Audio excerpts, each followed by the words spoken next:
పక్షవాతం వచ్చిన వారిలో ఆర్థిక ఇబ్బందుల కారణంగా ఫిజియోథెరపీ చేయించుకోవటం మానేస్తుంటారు. ఒకవేళ వాళ్ళు ఇంట్లోనే చేసుకునే కొన్ని రకాల ఎక్సర్సైజ్ నేను ఇప్పుడు మీకు చూపిస్తాను. వీటిని ప్యాసివ్ మూవ్‌మెంట్స్ అంటారు. అంటే ఎప్పుడైనా సరే కాలు లోపలికి ముడుచుకోదు, కాలు మడతకి రాదు, లేకపోతే కాలి కండరాల్లో యాక్టివిటీ లేదు. సో, ఈ ఈ టైప్ ఆఫ్ ఎక్సర్సైజ్ గనక చేస్తే కొంచెం రికవరీ వచ్చే అవకాశం ఉంది. వీటిని ఏంటంటే ప్యాసివ్ మూవ్‌మెంట్స్ అంటారు. అంటే పేషెంట్ వాళ్ళంతట వాళ్ళు చేసుకోలేకపోతే ఇంట్లో వాళ్ళ తరపు బంధువుల చేతనో లేకపోతే ఇంకెవరైనా చేతనో ఈ మూవ్‌మెంట్ అనేది చేసుకుంటే కొంచెం కాళ్ళ దగ్గర ఉండే కండరాలు ఇనాక్టివ్‌లో ఉంటాయి కాబట్టి అవి యాక్టివేట్ అయ్యి కొంచెం మూవ్‌మెంట్ రావడానికి అవకాశం ఉంటది. ఎప్పుడైనా సరే పక్షవాతం వచ్చిన వారిలో చాలామందికి దాదాపుగా ఫుట్ దగ్గర ఇట్లా వాపులాగా చేరిపోతుంది. ఇట్లా వాపులాగా చేరిపోయినప్పుడు ఏంటంటే నడవడానికి కొంచెం ఇబ్బందిగా ఉంటుంది. అంటే కాలు బరువుగా అనిపించడం వల్ల నడవడానికి కొంచెం ఇబ్బందిగా ఉంటుంది.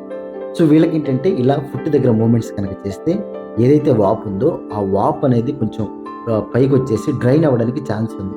సో, వాపు తగ్గి ఫ్రీగా నడక రావడానికి అవకాశం ఉంది. అలాగే ఒక కాలి కండరాలు అంటే అలాగే పాదం దగ్గర కొంచెం మూవ్‌మెంట్‌ని అలౌ చేయడానికి కూడా అవకాశం ఉంది. ఒకవేళ పాదం పైకి కిందకి కదలకపోతే ఇలా మూవ్‌మెంట్ చేస్తే వాపు తగ్గడంతో పాటు ఈ పాదం అనేది పైకి కిందకి రావడానికి కొంచెం అవకాశం ఉంది.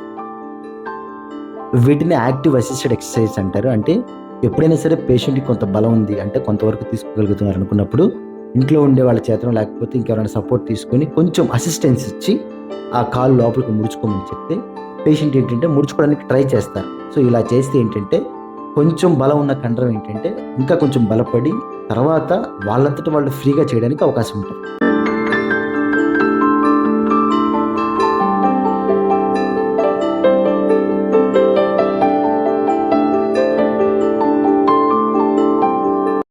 ఒకవేళ పాదం యొక్క మూవ్‌మెంట్ సరిగ్గా చేయలేకపోతున్నారు. ఇలా కూడా ట్రై చేయొచ్చు. ఎవరైనా సరే చేసేవాళ్ళు ఉంటే వాళ్ళు ఇలా పెట్టుకొని లేదంటే కొంచెం ఎత్తులో ఏదైనా పెట్టుకొని ఇట్లా మూవ్‌మెంట్ గనక చేస్తే పాదం దగ్గర ఉండే వాపు తగ్గి పాదం యొక్క మొబిలిటీని ఇంక్రీజ్ చేయడానికి అవకాశం ఉంటది.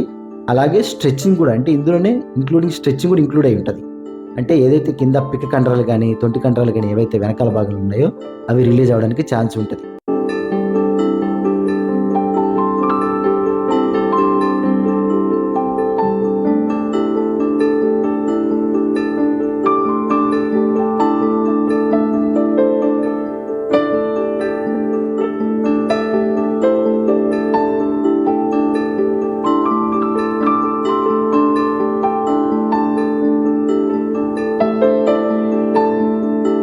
వీటిని కూడా అసిస్టెడ్ ఎక్సర్సైజ్ అంటారు. అంటే straight leg raising SLR exercise అంటారు. అంటే క్వాడ్రిసెప్స్ ఏదైతే మనకి మోకాలు పైన కండరం ఉందో ఆ కండరం బలపడటానికి ఈ ఎక్సర్సైజ్‌ని ఉపయోగిస్తారు. ఇదేంటంటే ఈ ఎక్సర్సైజ్ గనక బలపడితే పేషెంట్ నడవడానికి, మెట్లెక్కడానికి, కొంచెం వాకింగ్ స్టెబిలిటీ పెరగడానికి ఇది కొంచెం ఉపయోగపడుతుంది. ఒకవేళ గనక అలా ఇంతకుముందు మనం చెప్పిందలాగా పాదం యొక్క మూవ్‌మెంట్ చేయలేకపోతున్నారంటే ఇట్లా ఏదైనా ఎత్తులో ఏదైనా స్టూల్ లాంటిది ఏదైనా పెట్టుకొని ఆ పాదం దగ్గర కొంచెం మూవ్‌మెంట్ చేస్తే కంపల్సరీగా పెరాలిసిస్ వచ్చిన వాళ్ళకి పాదం దగ్గర వాపు అనేది ఉంటది. ఆ వాపుని మనం కొంచెం క్లియర్ చేస్తేనే రోజు మూవ్‌మెంట్స్ చేస్తే క్లియర్ అవుతది. కొంచెం క్లియర్ చేస్తేనే పాదం యొక్క బరువు లేకపోతే కాలు యొక్క బరువు తగ్గి ఫ్రీగా మూవ్‌మెంట్ పట్టడానికి అవకాశం ఉంటది. సో, అందుకే ఎవరైనా సరే ప్రతి ఒక్కళ్ళు పాదం దగ్గర వాపు వస్తే ఇలా మూవ్‌మెంట్స్ చేయాలి. చేస్తేనే కొంచెం బెటర్ ఇంప్రూవ్‌మెంట్ వచ్చే అవకాశం ఉంటది. అలాగే ఇలా పాదం యొక్క మూవ్‌మెంట్స్ చేయడం వల్ల వెనకాల ఉండే కండరాలు ఏదైతే పిక్క కండరాలు గాని, తొంటి కండరాలు గాని ఏవైతే ఉన్నాయో అవి కొంచెం గట్టిగా ఉన్న కండరాలు అవి రిలీజ్ అయ్యి కాలనేది కరెక్ట్‌గా పట్టడానికి ప్లస్ నడకలో కొంచెం మార్పు రావడానికి అవకాశం ఉంది.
ఇంకా ఫైనల్‌గా బ్రిడ్జింగ్ ఎక్సర్సైజ్ అంటారు. అంటే పేషెంట్ యొక్క 2 కాళ్ళు ముడుచుకొని పేషెంట్‌ని వాళ్ళంతట వాళ్ళనే నడుము లేపమని చెప్పాలి. మనం లేపకూడదు. అంటే ఎవరైతే చేయిస్తున్నారో వాళ్ళు లేపకూడదు.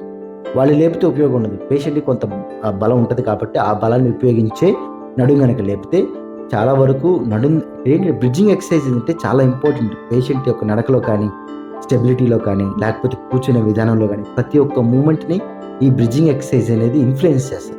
సో, అందుకని ఎవరైనా సరే పక్షవాతం వచ్చిన వాళ్ళు ఈ బ్రిడ్జింగ్ ఎక్సర్సైజ్ అనేది తప్పనిసరిగా చేస్తే మాక్సిమం రిజల్ట్ ఉండే అవకాశం ఉంటది.